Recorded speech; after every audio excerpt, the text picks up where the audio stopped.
দাদা তুমি চিন্তা করো না। তাই তুমি দর্শক মন্ডলী, ওদিকে রাজা সুরুৎ ভিখারির ভেদ এখানে সেখানে দিন যাপন করে, তাই কাজ খুঁজতে খুঁজতে শ্মশানে করেছে কবর। বলি বাবু গো,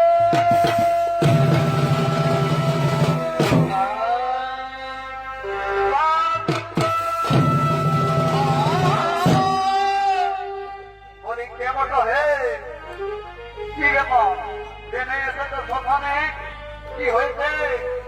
বাবু বাবু তোমরা আমার একটি কাজ দেবে বাবু।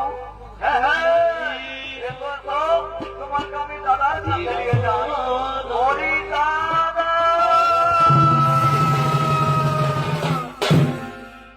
দাদা এই লোকটা শ্মশানে কাজ করতে চাই দাদা। ঠিক আছে, তুমি শ্মশানে কাজ করতে পারবে, এই শ্মশানে মন্দার চালাতে হবে। ভয় পাবে না?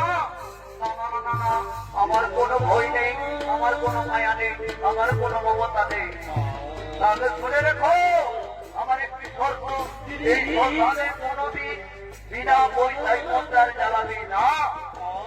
তাই হবে বাবু, এই শ্মশানে আমি কোনোদিন মন্দার জ্বালাবো না বিনা পয়সা।